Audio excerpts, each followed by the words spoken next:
Welcome to this week's Hymn of the Week. This week we have ELW 671, Shine, Jesus, Shine.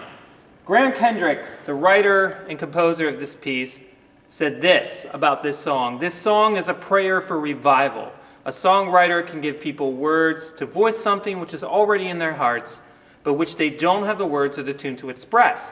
And I think Shine, Jesus, Shine caught a moment when people were beginning to believe once again that an impact could be made on a whole nation. Well, this ties in with Graham Kendrick's work with March for Jesus. And in fact, in the 90s, after I had the privilege of walking to March for Jesus in Pittsburgh, remember walking through the streets and singing songs. One of those, I'm pretty sure, was Shine, Jesus, Shine. Shine, Jesus, Shine was part of a March for Jesus. Like I said, Graham Kendrick was a co-founder when these began in the UK in the 80s. And what's interesting here is this song actually had two parts. So it ended on me, shine on me. Maybe at that point he probably just ended it.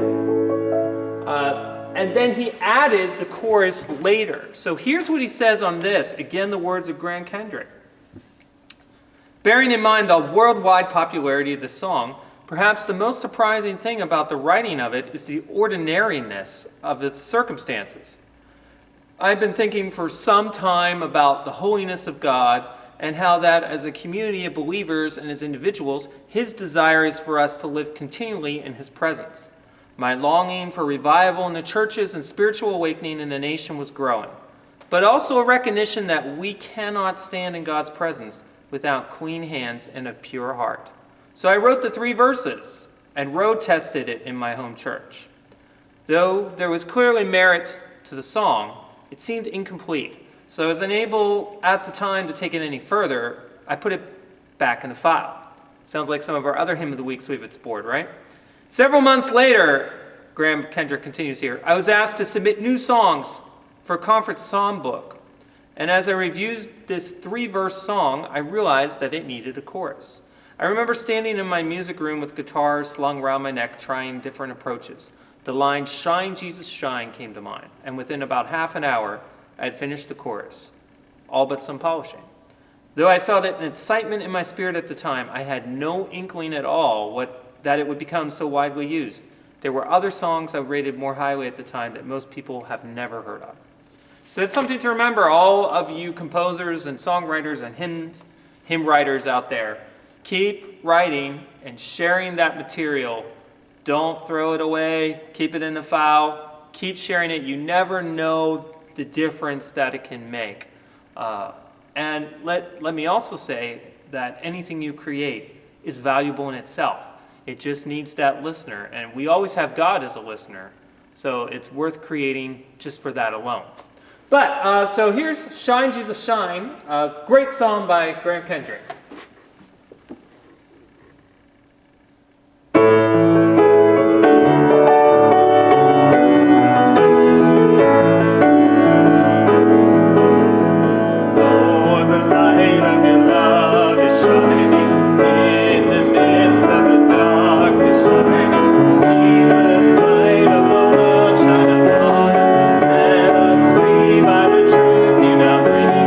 Shine on me.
It's one of those songs that the fire concept, I think, comes through when it's played as well. Thank you very much for listening to this week's Hymn of the Week.